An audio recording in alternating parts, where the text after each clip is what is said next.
Soundstripe.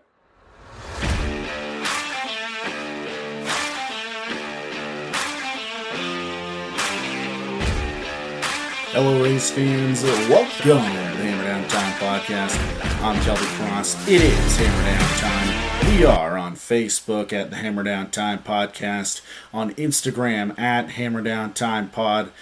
Also, you can catch us on YouTube and Rumble for full episodes and also weekend updates when I am on the road.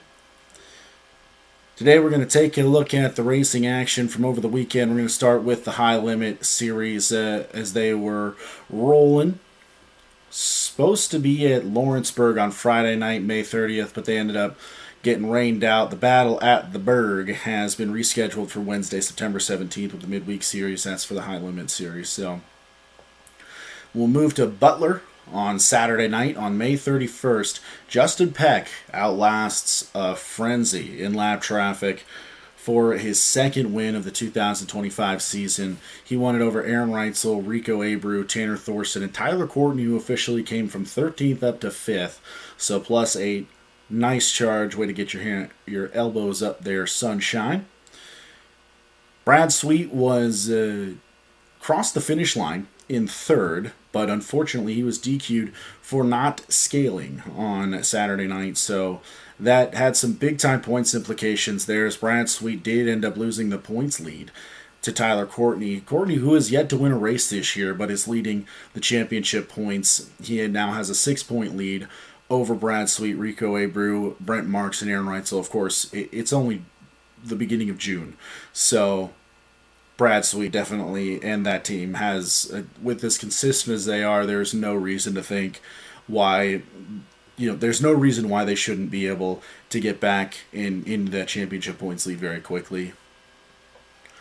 Now, it is June 3rd as I am recording this, so we were supposed to see High Limit in action at 141 Speedway for the $26,000 to win Race Through Dean Foundation race, but unfortunately, due to weather, we will see that rescheduled for June 5th. So, not tonight or tomorrow night, but Thursday night, they will be back at 141 on June 4th. So, tomorrow night they are racing, just not at 141. Red Cedar Speedway for the Midweek Series for the High Limit. And then we'll see the Eagle Nationals at Eagle Raceway on June 10th. That's kind of the immediate next up and coming for the High Limit Series. Now we will move out west, venture out to Old Hangtown for the Placerville Speedway of the Dave Bradway Jr. Memorial Weekend. Friday night with Sprint Car Challenge Tour was the Davey Thomas Memorial Prelude to the Bradway.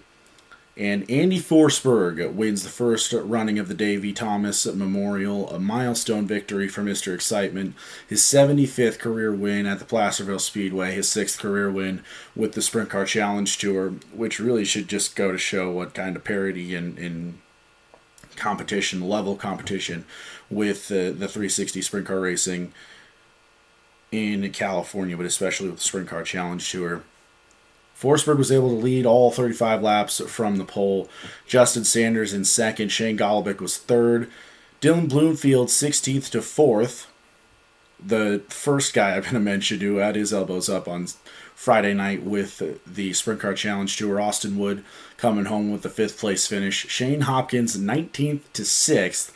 Plus 13. But Tanner Holmes had his elbows up more than anybody else on Friday night, and was able to move from 22nd up to 8th in the Tarleton Motorsports number 21, plus 14 is the charge for Tanner Holmes officially on Friday night with Sprint Car Challenge Tour. Justin Sanders ends up lengthening his points lead. He is now 19 markers ahead of Chance Grasty. Max Mitri sits in 3rd, Austin Wood in 4th, and Seth Standley in 5th. Up next, June 14th at the Petaluma Speedway for a very exciting one lane around the bottom racing. Tongue-in-cheek, of course. So, there is a particular reason why I'm bringing this up. I know the streaming thing is kind of, maybe not necessarily like a hot button issue right now, but if you go back, and I remember what kind of started it out in California, because that's what we were covering at the time, 2022, 2023. You'll remember that this was kind of a hot button issue in that off season. And I mean, for the live streams, I realized I hadn't even remotely said what the hot button issue was yet. We're talking live streams here. And whether or not they keep fans away from the track, and based on the people against the live streams, I mean, you can definitely tell who the old guard kind of boomer generation was in Northern California, or just in racing in general. Anybody who's making, that kind of argument that, it's negative because, it keeps local fans from going to the racetrack, and that's just, I disagree with that 100%. Because that's just a gross misunderstanding of, race fans in general. If you're within a reasonable distance of the racetrack and you don't have anything else going on, you're going to the races. I can say that for myself. I live like 5 hours away from races, and of course, I get paid to go and do them, but, I still end up, driving across the state of Montana to just go to the races. That's, of course, just my personal experience when I was living closer to the racetrack. Even, it was just like an hour and a half drive, and every chance I got, I was up there. And so a fan who is within a reasonable distance is most likely to go. We're not really interested in watching on live streams because there's just nothing like being at the racetrack. Live and direct, getting dirt sprinkled in your beer, depending on where you're at. Just the lovely aromas, whether I always remember, like, cigarette smoke, weirdly enough, is something that triggers, like, core memories of going to King Speedway when I was in California. Obviously, that's where I grew up. Not to, to out myself as a Californian in Montana, but, like I said, there's nothing like being there. And so if a fan can get there, he's going to get there. And most of the people, I could say this from personal experience as well, most of the races that I stream are out of state races that I can't get to. Even when I have internet connection at the racetrack, I'm probably going to pull up Flow and watch, High Limit or NARC if they're running. So it's not... I am rarely ever streaming a race. Of course, I'm in Montana, but and there's not much live stream going on other than Electric City Speedway, really. But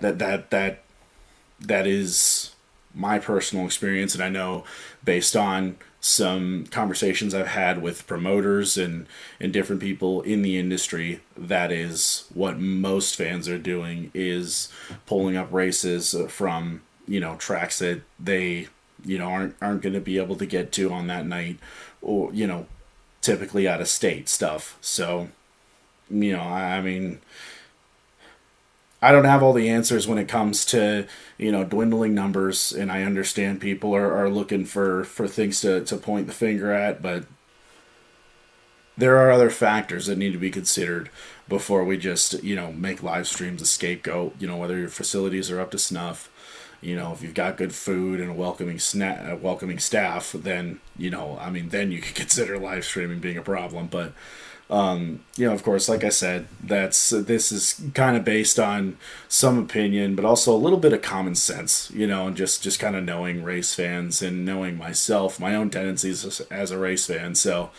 let me know what you guys think. Tell me in the comments. I'm a stats and numbers guy, as some of you have probably noticed, just based on the style here.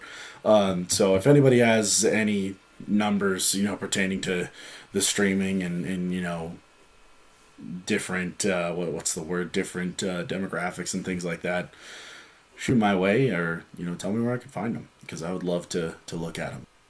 We were back in Old Hangtown on Saturday night for the NARC Sprint Cars. The 34th Dave Branway Jr. Memorial had 32 NARC Sprint Cars in the pits, including Tyler Walker, who jumped back in a winged sprint car for the first time in 9 years on Saturday night. Climbed into one of the Torgerson cars, had a 360 under the hood, and finished 8th in the B main. And as far as I know, he was not chased by the cops on this night. I do remember that he was looking for a ride, particularly in Pennsylvania. I think this may have even been pre-COVID when he was looking for a ride. So he's been wanting to get back in the car and was finally able to put something together. So kind of cool to see a name that, kind of his first breakout year was, out on the West Coast was 1996. And of course I remember that from growing up watching the Grove Hill Willie Slips and photo finishes. If you remember those, let me know, because those were awesome. Soundtrack to my childhood.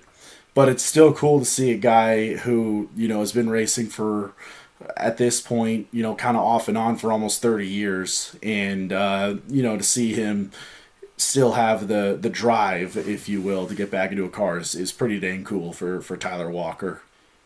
For the feature, for the NARC Sprint Cars, Dominic Gordon survives shots from Shane Golovic late in the 40-lap feature to hang on for his second NARC win at 19 years old for the Clovis, California native, a crown jewel event on the West Coast. I mean, really, as we get into the season of crown jewel events for the NARC Sprint Cars, Dominic Gordon able to get it done.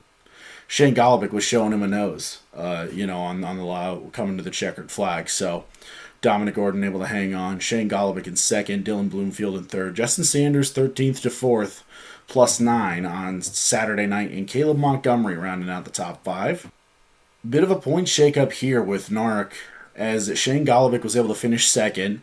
DJ Neto finished 16th. And so Golovic takes the points lead by 5 points over DJ Neto, headed into a really busy season for the NARC Sprint Cars. So, this could really, we could see a lot of point shakeups coming down the pipe as DJ Neto's in second, Tyler Thompson's in third, Bud Kading and Caleb Montgomery are tied for 4th in the NARC points. And then, so on June 7th, we will go to Silver Dollar Speedway with NARC, and then we will roll into the fastest 5 days in motorsports. So, like I said, going to be a lot of racing for NARC coming up. We'll keep an eye on all of it, and, keep an eye on that championship battle, because that's going to be fun as well. The ASCS Frontier Region is back in action at Gallatin Speedway for $2,000 to win, presented by 406 Electric on Friday night, June 6th. And Saturday night, we are back at Electric City Speedway. Of course, if you remember what happened last time there, Kelly Miller able to steal one late. Speaking of Kelly Miller, he looks to take sole possession of the all-time wins list for the ASCS Frontier Region. He's got 17. He's tied with Logan Forler and Joe Raymaker for the most all-times with this series. If he can get another win this weekend, he will move in to being the winningest driver in the history of the ASCS Frontier Regions. The Canadian sensation leads the points over Corey Wormling, Garen Linder, Trevor Kirkland, and Joe Perry. So we've got a lot to look forward to this weekend, whether it's NARC, High Limit. I know the Outlaws also have a full tilt schedule as well. So a lot to look forward to. That's going to do it for me. Like and subscribe. Share this everywhere you can. I'm Kelby Cross. We'll see you at the races. Hammer down.